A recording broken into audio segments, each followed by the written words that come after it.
And welcome back to another video on the Football Zone, and to a Tuesday video this week instead of a Thursday video. I thought I'd be doing this last Tuesday, but Gareth decided to ruin with our schedule and delay it for a week. But yeah, we're going to be reacting to the England squad, going through each of the players, and I'm going to give my opinion on them. So let's get straight into it. I'm starting off with the goalkeepers: Dean Henderson, Sam Johnston and Jordan Pickford. For me, those three pretty much deserve the spot. They're probably the best three goalkeepers in the country. Nick Pope, obviously it's a great shame that he wasn't picked for it. He probably would have gone for Sam Johnston for me. But yeah, I doubt he would have started anyway. I kind of thought he got a bit showed up in the last international break.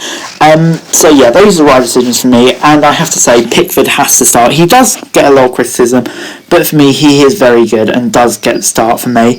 Moving on to the right backs now, we've got Trent Alexander-Arnold, who has been included despite much debate and changing of minds from journalists who may or may not know much.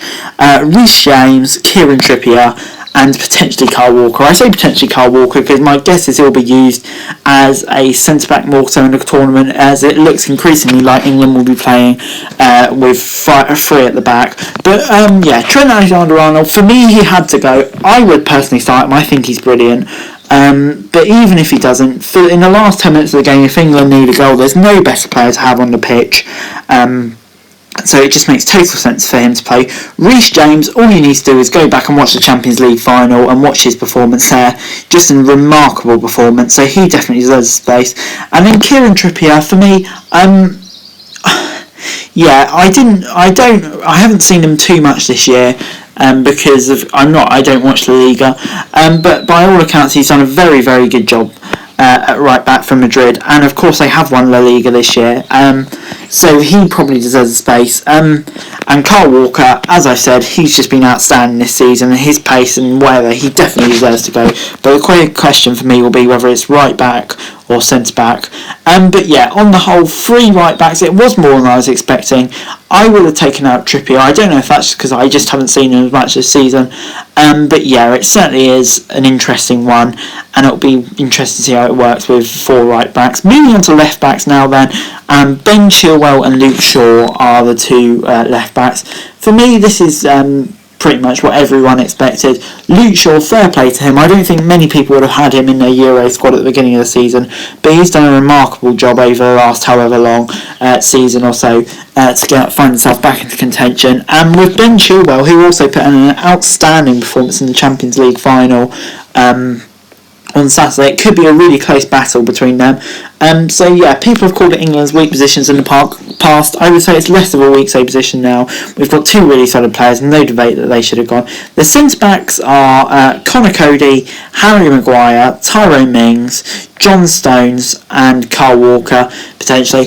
Yeah, this is an interesting one for me. Obviously Mcguire and Stones, just fingers crossed Mcguire will be fit. It sounds like maybe he won't be fit for the opening group stage, but if we could just get some action in him, he's so crucial, and I think we've seen in recent weeks how crucial he is for Manchester United too.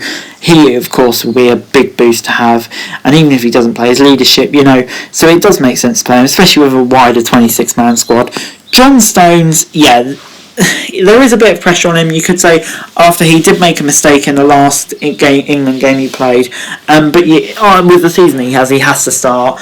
And then this is kind of where I get a problem from Tyrone Mings and Connor Cody. Personally, I think England can do better. I can obviously see why Southgate has picked them just for their experience, but I personally would have only taken one. If you're going off the provisional squad, Godfrey, Ben White would be included. I'm not too fussed about Ben White not being in, but for Ben Godfrey, he really does deserve a chance in his senior squad. He's been outstanding for Everton this season.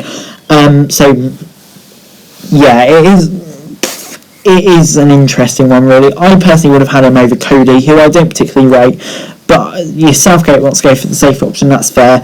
And of course you've got centre backs such as Erezi Konza and Fekir Tomori, who have had really, really good seasons at their respective clubs, who could have also been contenders.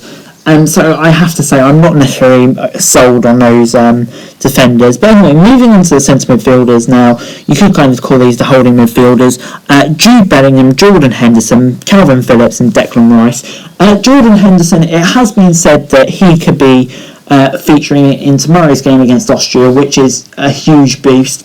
Just adds so much leadership to the team, experience, whatever. So it would be massive to have him back.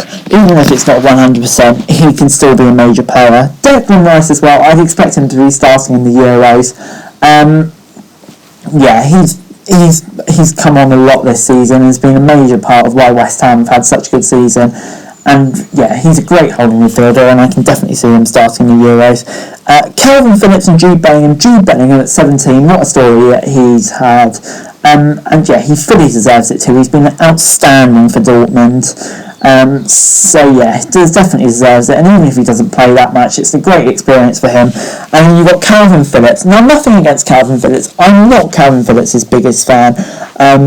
So yeah, I'm not too sure on this selection. I personally would have had Jesse Lingard coming in front of him and just gone with one more attacker. I don't think we really need 4 defensive midfielders. So yeah, I'm not his biggest fan. I maybe even would have taken James Ward-Prowse in just for his free kick ability. But Calvin Phillips, I'm going to be brutally honest, I just don't see too much in him.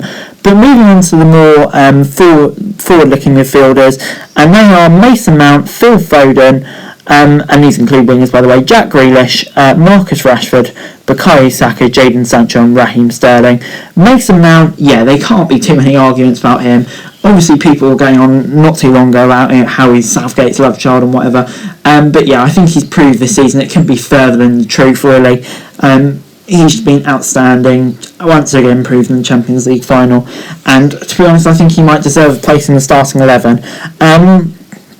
Moving on then to Phil Foden, he's kind of a similar story. People have always highly rated him, but this season, once again, he's just proved that the star that he is. And for me, he's one of my first names on the team sheet. So yeah, he definitely gets in the squad for me. And similar story really with Jack Grealish. Well, I guess Jack Grealish has been a bit more well known for the seasons that he's had at Villa, but yeah, Southgate really seems to have come round for him, and with his long injury layoff this season, there was maybe a bit of doubt over whether he'd get him, but it does look like that he is now firmly part of Gareth Southgate's plans. The only worry I have is whether his injury may set him back and whether he may not start or not. I'm going to go over Marcus Rashford, Bukayo Saka and Sterling in the same bit. To be honest, it is quite concerning for England that neither of these are in great form. But I was really expecting one of those to kick on and be one of the first names on the team sheet. Rashford and Sterling, of course, they're established players now, so they'll of course go. But yeah, then the Europa League and the Champions League final, I just didn't see too much in those two to get me so really excited about them for the Euros, which is concerning, but they will have one friendly before the Euros as they were playing in the final, and hopefully they can find some form in that. But yeah, it was a bit concerning really to see that, but hopefully they will discover their best form in England shirt. And Saka, yeah, he's an interesting one. Obviously he had that spell in the middle of the season where he looked really, really good. He's kind of dipped off a bit since then, but for me, he does deserve a space in the England squad. I think this also helps that he can play left back as well, just to support Ben Chilwell and Luke Shaw in case there's like a freak injury crisis or whatever. And then finally we've got Jaden Sancho. For me, he goes a bit unnoticed because he plays in the Bundesliga, but he's been outstanding again, and I think I would personally play a 4-2-3-1. And Jaden Sancho, it makes sense to play him because he's just been outstanding. And with Grealish injury troubles, at the moment I wouldn't want Sterling or Rashford starting, so it does make sense for me to play him. And yeah, then moving on then finally to the two forwards, Dominic Calvert-Lewin and Harry Kane. Now, I don't think there's going to be too much debate about this, obviously, especially Harry Kane. Hopefully the transfer rumours don't get under his skin or whatever. But yeah, I think it won't, and he will be his best because a fit firing Harry Kane at the Euros, he's probably the best striker at the tournament and gives England a huge chance of being successful. Dominic Calvert-Lewin, of course, there was some debate over whether he or Ollie Watkins should have taken the second striker role. For me, there wasn't much debate. Dominic Calvert-Lewin, he's proven he's a good backup for Kane. Personally, there's nothing that Watkins can do that Dominic can't do, and he's obviously got more experience. He may or may not be younger as well, and one you kind of expect to be around the squad more. So yeah, that's kind of a no-brainer for me. But yeah, that's the end of the 26. On the whole though, I'm fairly happy. There were just a few little bits I made. Just a few right backs that I found a bit questionable. Yeah, but it would be hard to drop one of those. Calvin Phillips, as I said, I'm not his biggest fan. But once again, if you're just going to go for one attacker in a market that's already full, it's kind of a hard decision. And yeah, so that does make it a bit hard. And finally, the centre-backs, the options aren't great. I just feel like Southgate has gone a bit too conservative, picking Mings and Cody. But I can kind of see why he's done it with Mcguire's injury issues. You know, it just is what it is. But yeah, on to the omitted players. They were Aaron Ramsdale, who I think everyone was expecting to go. He's had a really decent second half of the season for Sheffield United. One of the few players who did. But yeah, I kind of just feel like he didn't quite do enough, or he's just not on the level of those other three. And then you've got Ben White and Ben Godfrey. I've already spoken about Godfrey. Him, Konza and Tamori didn't even make the initial squad. They had a decent season and probably deserved to go. Well, over Mings, Cody. Yeah, I think definitely at least a few of those deserve to go. But yeah, as I said, Southgate probably just a bit too conservative. And Calvin Phillips, I kind of just been over him already. But yeah, those are the ones that I wasn't sure about in the main part. But then moving on, Calvin Phillips, I've already said that maybe James Ward-Prowse should have gone over him. I think he can feel hard done by. But to be honest, Ward-Prowse, I like him, but I don't know if he's just overhyped because of his set-piece ability. I wouldn't want to be picking a player who's gone there solely for his ability to take set-pieces. The next person who missed out was Mason Greenwood. Yeah, Greenwood, obviously he missed out by injury, and it's such a shame because he'd done such a great job in working his way back into the England squad after getting dropped out. So it is a huge shame for him. But yeah, it just is what it is.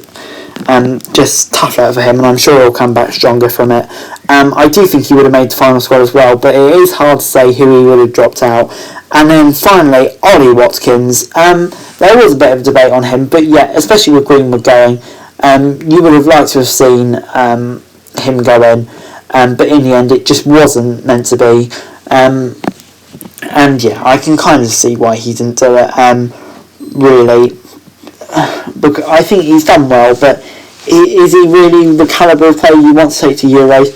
Personally, not for me. And finally, Jesse Lingard. This is a controversial one for me. If you're picking players on form like Gareth Southgate says he does, he has to be there. So it is a bit of a baffling decision for me why he isn't there. But on the whole, I think I just don't get the decision, to be honest. I think he probably is the one who was obviously going to be left out based on the whole consistency over the season that those other players have shown and their reputation. But yeah, it is harsh on him for sure, really. Anyway guys, that's it for the video. Thanks very much for watching. Remember to like, share, subscribe, leave me your thoughts and comments down below, and follow me on Twitter, link in the description below for daily football news, and subscribe to my channel on screen right now. That'd be greatly appreciated. Thanks very much for watching. Peace.